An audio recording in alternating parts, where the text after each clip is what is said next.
trauma is actually the way your body reacts and responds to some external event, right? And that's whether it is a perceived event or whether that's an actual event, your body can still have the same traumatic reaction or response. Ready to have a deeper conversation about body and soul, sacred leadership, and our collective evolution? Welcome to the Wise Body Ancient Soul podcast with me, your host, Charisse Sisou.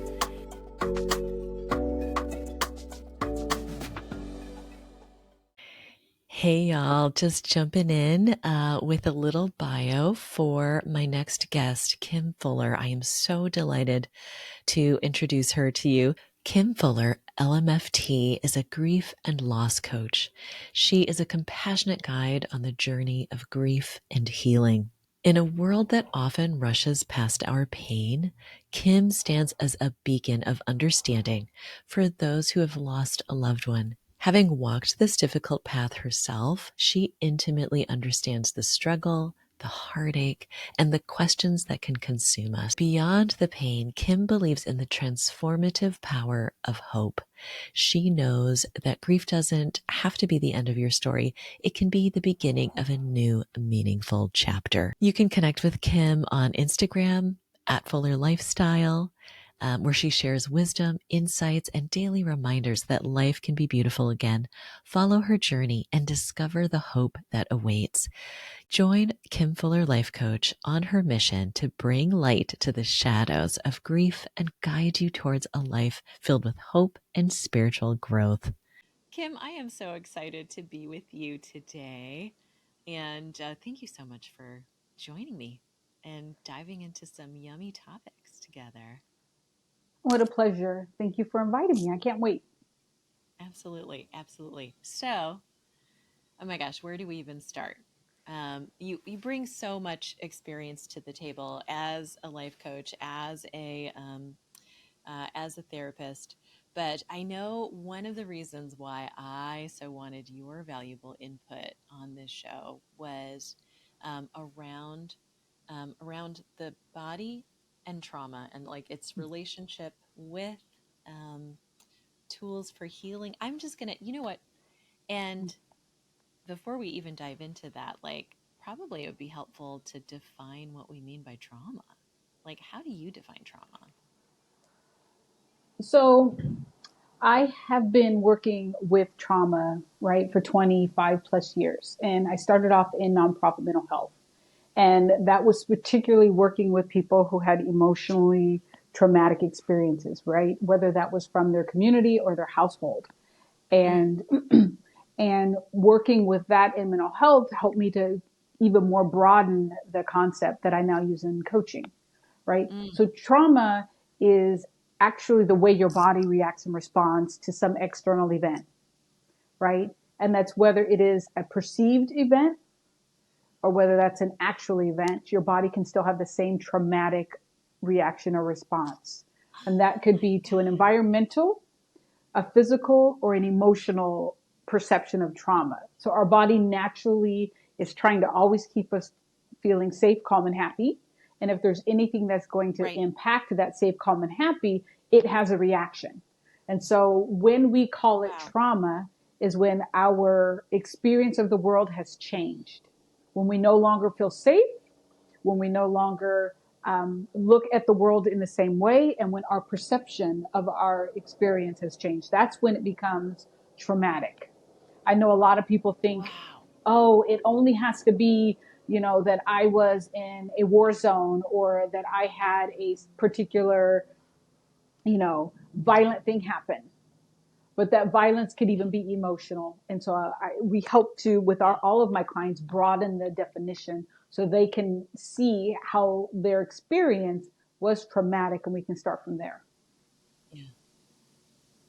Oh my gosh. I love this so much because what I love about, first of all, I love that the definition is rooted, is grounded in the body.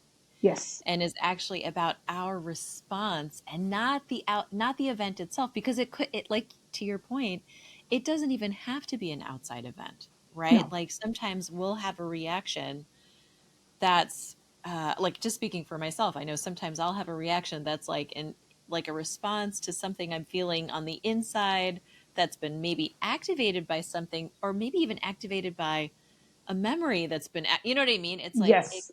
so your definition is so really respectful of all of our different and various experiences, because this is Yes. something I talk about a lot as well, is like there's no comparing, No. um, you know, of like one person to another person.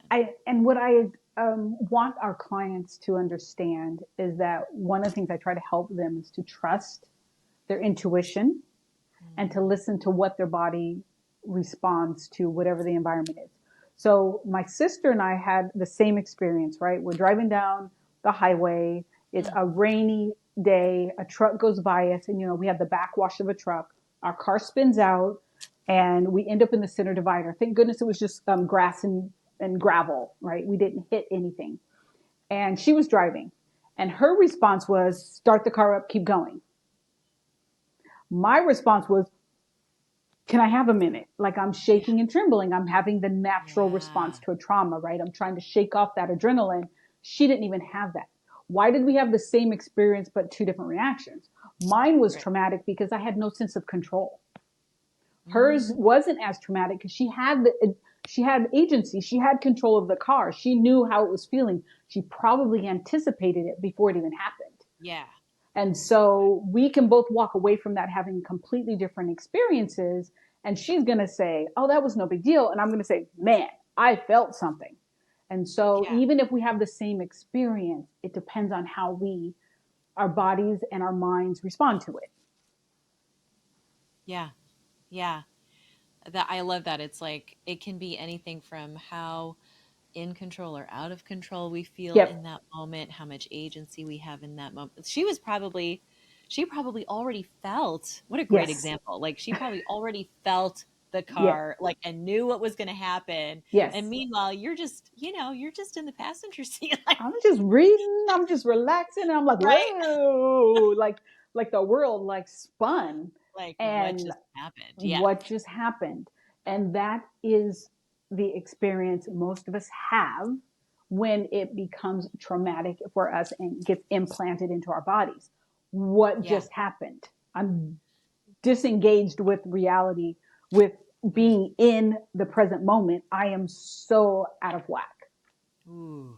So tell me more about, and you touched on this in your example, like you started to shake, you started to tremble. Tell me more about like that, the body's experience of trauma and how you can, um, yeah, it's like how you can kind of tell, like, oh, okay, my body's experiencing this as trauma right now. Oh, yeah. So that is a very, I need to kind of break that up into two different ways. So Yeah, one go for it. way is acute, right? It's happened right then in the moment, like what I was experiencing. And of course, Mm. I don't know that my body was reacting until we stopped. So what our natural body reaction is to figure fight or flight. And when we have a natural fight or flight experience, right, different systems in our body have to be activated, right? We have to get tunnel vision so that we can see an exit. Our heart rate changes so they can pump more blood to our extremities. Our muscles twitch a certain way so it can be ready to, activate. Our digestive system stops working because we don't need blood down there. We need it in our extremities, right? And so all these systems go like that in a split second. And what causes that is all the chemicals that are happening in our brain that shoot out, right? We Mm. have the epinephrine, we have the dopamine, we have the adrenaline, we have all these chemicals, and That the those body produces. that the Yeah. body produces so that we can fight or flight, get ourselves to safety, right? We're trying to be safe, calm, and then utmost happy. Yeah. And so when that happens, after the trauma, you still have the chemicals need to have a release. And so what I know experiences in my body is I get like a kind of like a prickly feeling on my skin, right? And then if I Mm-hmm. really pay attention, I notice my breathing has changed. We always say, "Oh my God, my heart." So all of those physical reactions after an event can be traumatic. Sometimes we find them delightful and other times we find them upsetting. Right. Exactly. Like I'm doing this on purpose by getting on a roller coaster versus, yeah. Yeah. Oh, and like as you're describing it, I feel it in my body. Like, oh Yes, yeah, I've felt that. I've even felt that kind of delay. Like I was just remembering, you know, like just because you gave the example of being, driving and being yes, like of, the car stopping suddenly in front of me. And I like go to stop, or like it's one of those like near misses kind of a thing where in the moment I'm focused. I do what I need to do to like avoid the accident. But then I feel in my body exactly what you were describing. Like I'll feel like a flush and a prickle and like I'll yes, kind of like feel all of those the hormones, all those are they hormones like yeah, adrenaline? Yeah. yes. Um uh like running through my body and sort of like this like aftershock or after wave of the experience. But And well yeah. you know what our society tells us to do is just, pat, pat ourselves down and keep walking, Yeah. right? Shake it off and keep going. And sometimes that works, but we also need to make sure that we actually expressed all of the chemicals out of our bodies. Otherwise, it stays in there. Our bodies stay in mode of fight or flight. And then all of those systems that were designed to just come and go, right? All of the ways in which our body responded or reacted is designed to come and go. It's not designed to stay in the body long term. So what Yeah. happens when it stays in the body long term? It starts to wear out those systems in our bodies, right? Yeah. That tunnel vision becomes probably migraine. All the muscle might become fibromyalgia symptoms. Right. The indigestion might become irritable bowel syndrome. The heart might become, weakened heart, might start having heart attacks. I mean, like you could just see how prolonged experience of that traumatic experience physically can impact and damage our bodies overall. Yeah, I think you were starting to touch on this earlier of like, in defining trauma and talking about the body's reaction, right? Where if it is something momentary, like, like the example that we were both giving of Car act, yeah, like the car accident or the near car accident where everything was okay and it's kind yes, of over like that, and you can kind of like shake it off because that's actually something yes, um, one of the pieces of advice that or tools that I give when I'm speaking to people is like teaching them how to shimmy, teaching them how to yes, vibrate and shake because, that can help us move things through. yes, And I really love that you touched on, that can help a lot and it's not yes, but it's not like a blanket solution obviously for correct, everything, and I think this is that other thing because immediately I started thinking about um, having experienced them myself, like those kinds of traumas that are kind of they repeat or they're ongoing. yes, They're more situational, yes, and yeah, and so like tell us more about that. Like, how do you okay. know that you might be walking around? I think we kind of get a sense, but like, what are some indicators? Like, you're probably holding some residual trauma in your body. Like, who isn't, right? But like, what We are are some signs, accustomed right? to aches and pains and discomfort. We Mm, are socialized to pop a pill or drink something to relieve those aches or pains. that's right. My intention is for people to notice, become aware of those aches and pains, whether they're physical or emotional, right? Because those are telling you something. If Yeah. you have a headache and then you have a fever and then you have a runny nose, you know kind of where that headache might have come from. If you kind of have this chronic ongoing headache for the last couple of days and there's no additional symptoms that imply you have like an illness or a sickness, you should be curious about what's that about. Yeah. If you have like changes in parts of your body, like all of a sudden you're like, because one day I was sitting in my living room by myself, and all of a sudden I started feeling weird, and that's the best way I can describe it. Yeah. And then when I started paying attention to my systems, my heart rate went up.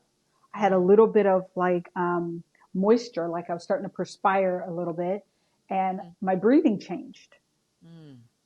out of nowhere. I'm just sitting in my living room. I'm not. So how many of us have had that experience and we just chalk it up to nothing?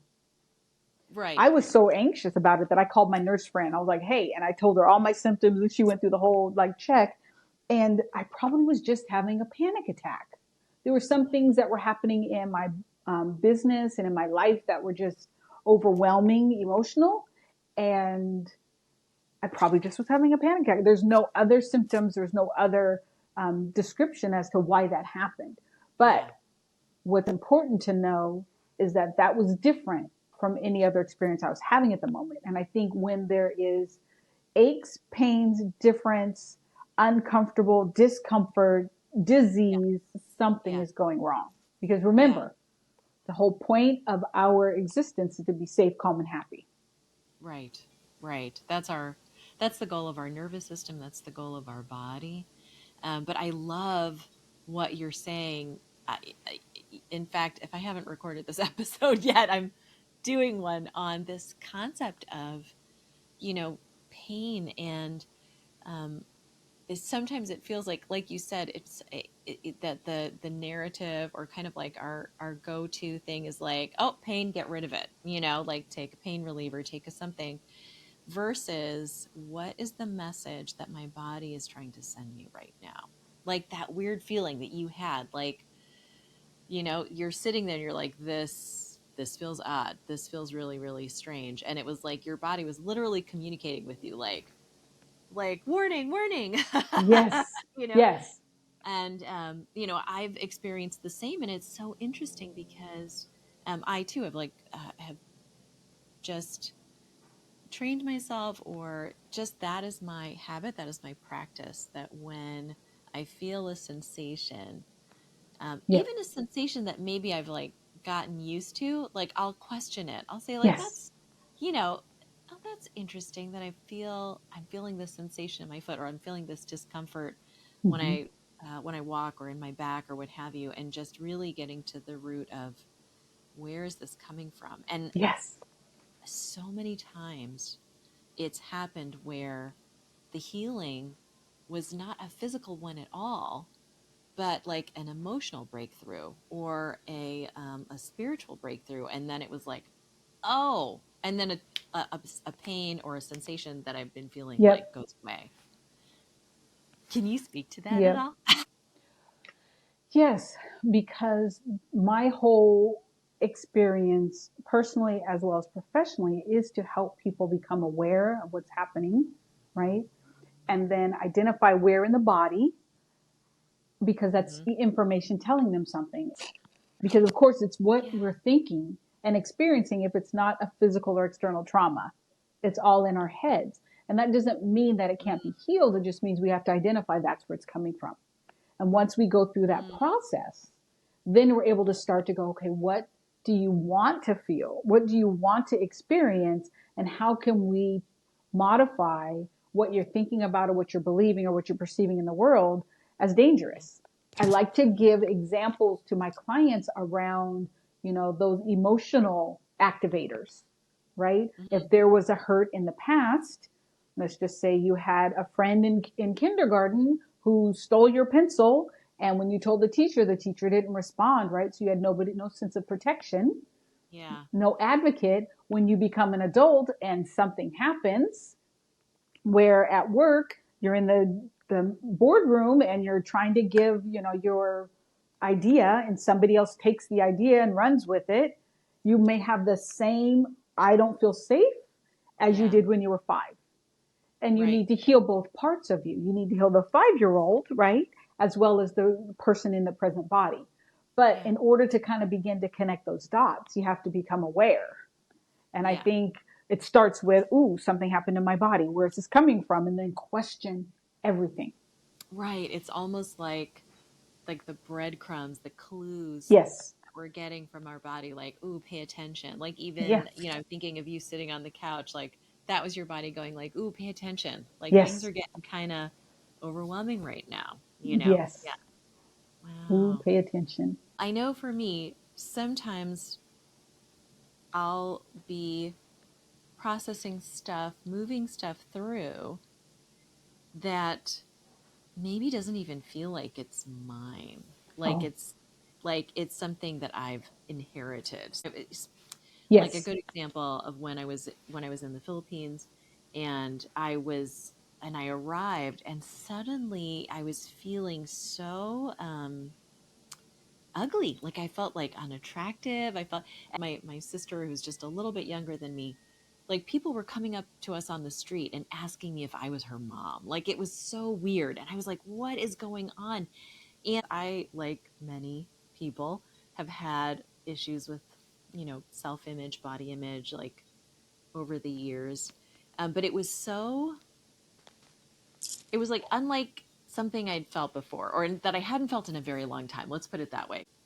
And as I spent more time with my family and I was learning about how like one side of the family versus the other side of the family, Mm. the way that my mom would talk about my sister as like her sister as the pretty one, which reminded me of like, oh my gosh, when I was young, that's how I thought of my sister. And I was like, huh, interesting. And then it was like, it even went back into um, the tall, light skinned side of my family was considered so handsome, and the petite, brown skinned, like more indigenous looking Filipinos were like not described as beautiful, which is, Right, right. it literally felt like I was processing ancestral stuff Hmm. in my body through my own experience. Was I making that up? Or like, can we, like, can you speak to that at all? Like that sort of, yeah, like ancestral trauma and how Yes, that might be informing what's happening in the body or even how we respond to different situations. I definitely think so. Years ago, I had a radio show, and Yeah. I called it Change is Personal. And we're always talking about how the way we make changes in our life, it's very Mhm. personal Yeah. and individualized. And I interviewed a man who was a chiropractor, and he studied psychogenetics, right? Mm. He studied the connection of our emotions, our psychology, and our history, right? Our ancestry, and put them together in Yeah. psychogenetics to the point where he can look at you, right? He's a chiropractor, and the way you carried yourself, he could tell you who you were in terms of maybe, and what kind of illnesses you may have, and what of your ancestors. And so he saw me walk in. And after, of course, what's funny, I'll tell you the funny part first, and then I'll tell you what he said. The funny Yeah. part is now that I know that, I try to straighten up whenever I'm around him. It doesn't matter because what he could tell right away before I even spoke, which he does naturally, is the way I carried myself. I have a little slight tilt, and it's not obvious to the naked eye or people who don't study chiropractor, whatever. Yeah. Um, That's good. Hmm. that I am a ambitious person, but that I'm also I mask a lot of my feelings. He knew that right away, right? Because of the way I carry my shoulders. He said lots of times women are more likely to carry their shoulders inward, right? Yeah. Especially if we are trying to protect ourselves. So historically, Black women have not had the space, the time, the opportunity to just express their feelings and their emotions openly. So we Mm. became more closed off, right? Because who cares? Who had time for it? Do whatever you needed to do to survive. So survival was more important than really looking at our emotional needs. And so women, especially Black women, tend to have more heart issues because they're um, tend to hold their bodies inward a little more like this. I don't know if you can see I'm trying to exaggerate it so you can really see it. Yeah. No, And he I know talked about, exactly. Yeah. right? He talked about that constricts the blood flow and the oxygen that happens that the heart and the lungs need to be more effective and efficient. And he said, your grandmother and great grandmother could even have passed that down, even great great grandmother passed down the you don't matter. And not so much that they didn't think you matter, but that your needs don't matter in the world, that you, even without having any of those experiences currently, may walk around or may have that intuitively, right? That is Yeah. passed on genetically. And so Wow. I find his information, I found it to be very exposing. But at the same time, informative, right? Because it's all about Right. once we become more aware, we say, oh, I'm noticing that I hold my shoulders in like this. What am I trying to keep concealed? What feelings am I trying not to feel? What am I trying to hide? Yeah. So that we can become like this and be more open and vulnerable and exposed because it's no longer is it dangerous. Yeah. I think that makes so much sense to me. Like when you said that, I immediately thought about that sort of like embattled, Yes. like protective. Yes. I've got to protect. I can't be wearing my heart on my sleeve. No. I No. can't put it all out there. Right. And I think that is like a common experience across different ancestries, right? Like Right. on my mother line in the Philippines, like I know part of how that all got baked into my bloodline was when we were colonized, and that was like hundreds of years ago when the Spaniards came in, and suddenly, like that look to look more European. That's where beauty was. That's where Right. value was. Right. And you couldn't. I mean, it, it, you couldn't speak freely because your life was in danger. And in Yes. fact, one of the first things that they did was they just came in and just murdered people who were uh, like pillars of the community, people who Mm-hmm. were in power, people who the leaders, um, and so I could see Mm-hmm. how generations and multiple colonizers later, right? How this was like passed down and passed down and passed down. To see these patterns and Mm-hmm. to start to recognize, like, oh, wait a minute, like my mom and her sister have the same pattern that I and Yes. my sister do. And then as I learned more and more about generations back, I was like, and it didn't start with her. No. I had that realization, and I did just my own practices. I sent a Mm-hmm. prayer. I like kind of spoke to my ancestors like energetically, just sending this message back through the generations, like you are loved. I am loved. I'm lovable. Like you're beautiful. And what was interesting was there was a physical shift, and I felt like something had really shifted, not only for me, but also even in those Yes. generations. I feel like when we do heal this trauma, Yes. um, it heals forwards, of course, like few generations to come. But I feel like it also heals. Um, Yes. And I believe that it is possible to heal the ancestors that we won't meet until dot dot dot, as well right? as creating the environment for us to not necessarily pass that down. And part of the way in which we do it currently is through talking about it, right? To being Yeah. open about it, to exploring, questioning, being curious, and then figuring out ways to move it through our body. Yeah. I think there's lots of different interventions or methods that work. Um, there's studies that show that, the hand, pen to paper is a Mm, very great way to kind of express ourselves because it's activating different parts of our yeah. experience. And Yeah. so I encourage people to journal. I know the new thing is to use technology, which I don't disagree with. But I think, the old fashioned pen to paper is a really good way to begin to explore and express, even if it's just scribbling, even if it's just coloring. It doesn't necessarily always have to be a specific journal prompt and writing. Oh, I love Other, that. Yeah. right? Other ways is to kind of like get into our body and move, which I know you're an expert at. And that could be a lot of different ways, right? That could be stretching, that could be running, that could be pounding, that could just be like listening to music and dancing. I mean, there's all ways to kind of express, right? And there's so many benefits to Yeah. physical movement. Um, and I don't want to forget to also talk about, the talk part. And that means, yes, I think we should talk about it, but I think we should also be intentional and go and speak to people who have experience with helping people move through trauma, right? It's important Yeah. to have all of the elements, right? The elements of I'm no longer going to hold these secrets and, not be vulnerable. It's important that we do the talking, right? We don't have to keep everything so private, and I can't be vulnerable. I have on my shield. It's okay to open up and be vulnerable to friends or family or people who love and care about us.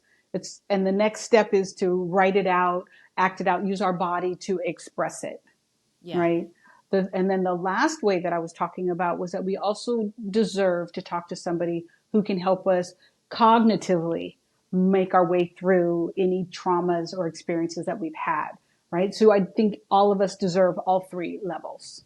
It's interesting what you're saying about it's important to talk, and it's important to talk with someone who can actually help us move stuff through, right? Yes.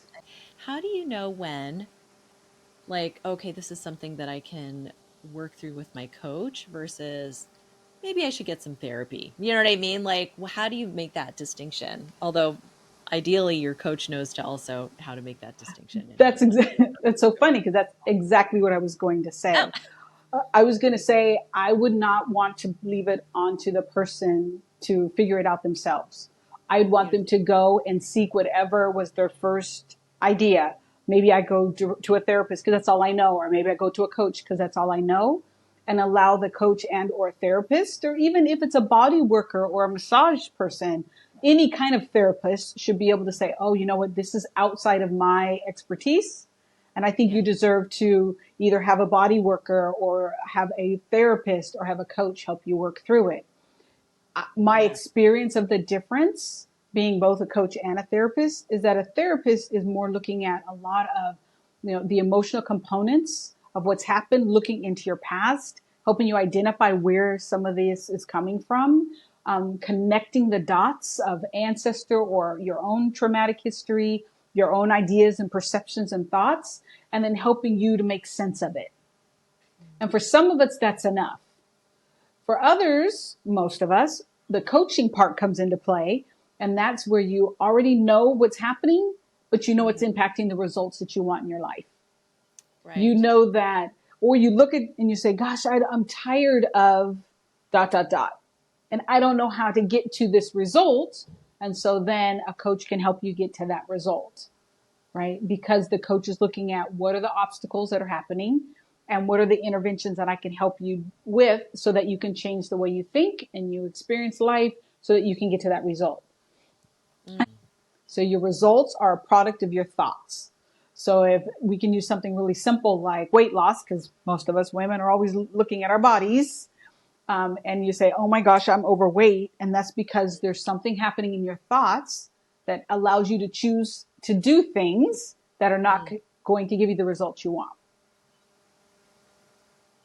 Doesn't mean you have bad thoughts. It just means Right. something in your belief system allows you to take that extra cookie knowing that it's not going to give you the result. A coach will Right. help you to kind of unravel what those thoughts are so you can make different actions. So you can have different results. It's kind of like this whole enmeshment of stuff. Like, for me, as I've worked with coaches in the past, as I've coached with folks, it's been helping people identify those patterns, right? And sometimes those Yep. patterns can be very physical, right? Just a Yes. physical habit or what have you. And we're not even aware that there is a belief or a story that's kind of driving that.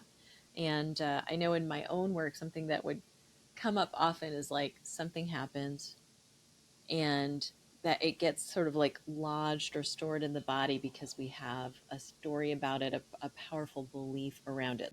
Any last pearl of wisdom that you would offer around the body and moving through trauma? Trust your body to tell you what's happening and to become more and more aware of what you're starting to feel, right? Emotionally and physically. And reach out and get support. Start with people local near you and check in. Hey, do you have that feeling? Do I have that feeling? Have you had that experience? Because of course we're always looking for normalizing it. And then if you're finding that your experience isn't within the normal, or even if you're just curious about wanting a different experience, reach out Yeah, and get the right. help you need. Absolutely. Beautiful. Beautiful. I love that. I love that. And please tell us, what's the best way to connect with you? The easiest way to connect with me is on Instagram. It's at Fuller Lifestyle. If you want to learn more about connecting with me, one of your options is to send me a direct message. And also on the Instagram, there's a link tree where you can set up a consultation with me. Fantastic. Fantastic. Well, thank you for bringing your Yes. wisdom here today. We always have great Oh my gosh, yes. conversations, I love. and I just am really honored to get your perspective, your wise perspective on all Thank of you. this. And it's been a pleasure to be here. Thank you, Charisse. Thanks for joining me on Wise Body, Ancient Soul. I hope it reminds you how magical and powerful you truly are. Kindly subscribe, rate, and review this podcast so more juicy light bringers like you can hear these transmissions. And if you're looking to connect more deeply with your body and soul's wisdom, visit CharisseSisou.com to learn how else we can play together. Here's to your joy and wild success, from my heart to yours. I love you. Take what you need and pass it on.